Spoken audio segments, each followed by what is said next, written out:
Hey, Nikki Brown here. Take the exit toward Georgia 400 North.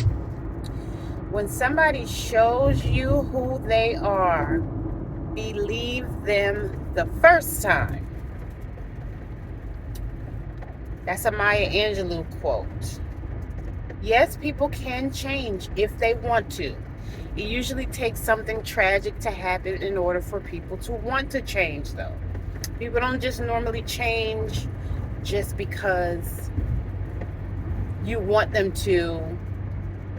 They just find different ways to try to In half a mile, keep left to continue on exit 27. manipulate you or control you.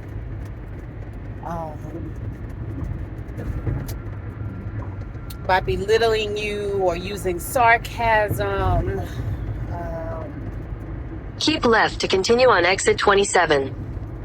Ignoring you.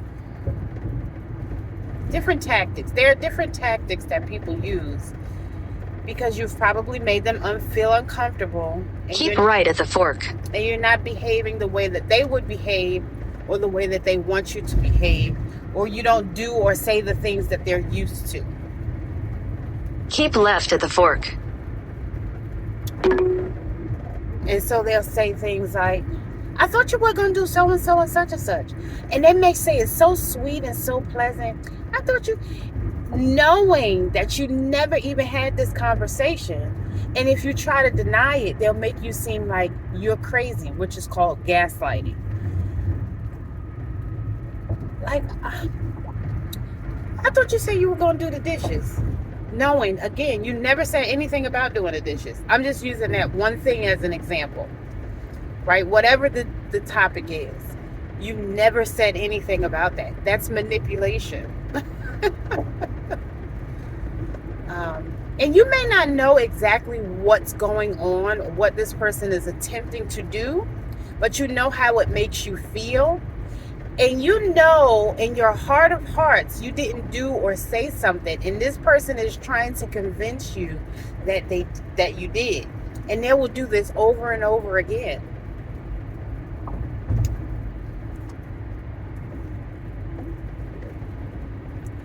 So when somebody shows you who they are, believe them the first time. Now, that may mean that you distance yourself or go no contact from a whole lot of people, because a lot of people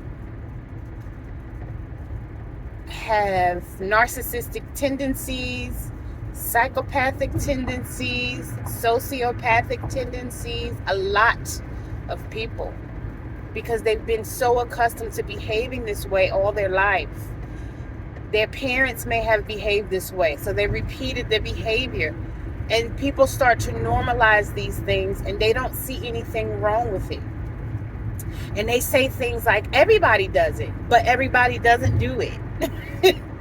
Because you may know that you don't do it, or you're not like that.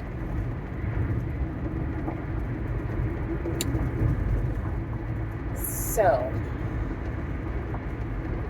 when somebody shows you who they are, believe them the first time, not the second time, not the second time around.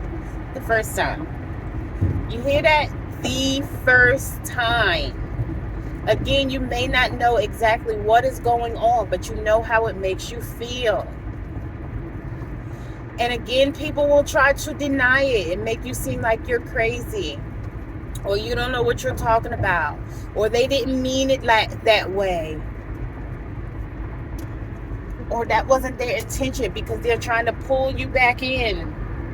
And again, trying to use a different way. If you recognize one tactic, they'll try to pull you back in and try a different one. Or they'll wait a while and they'll try that exact same thing again. Because they have not healed. They have not gone to therapy. They have not sought a life coach. They have not pulled out that trauma.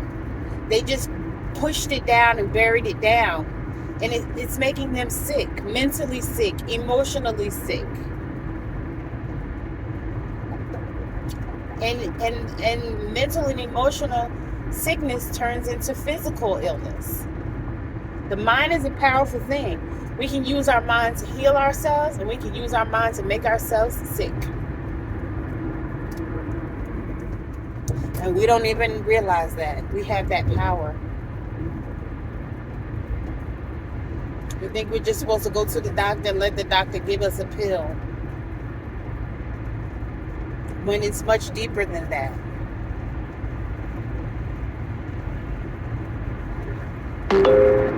There's a speed trap ahead.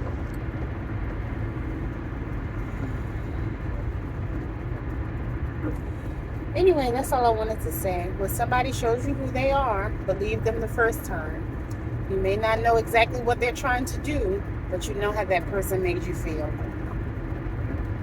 As many of us elevate to a higher level of consciousness, we awaken to certain truths, and they are inevitable, and you have to listen and pay attention. You can ignore them if you want to, but that's not going to hurt the person. It's just going to hurt you. So you have to make a decision. What's best for you? What's the healthy choice for you? Sometimes, creating distance or going no contact is the best thing.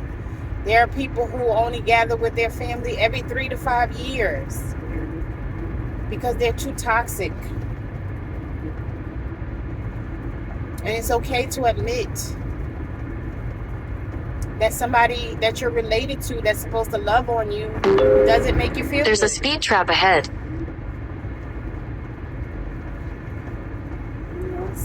Some of these relatives are actually karmics from a past life.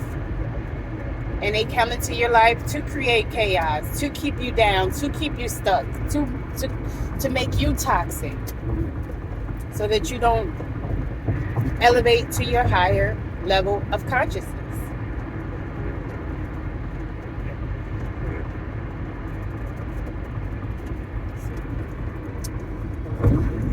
That's all I wanted to say. If you have a comment, let me know. I will be more than happy to discuss it. As always, I love y'all. Later. Mwah.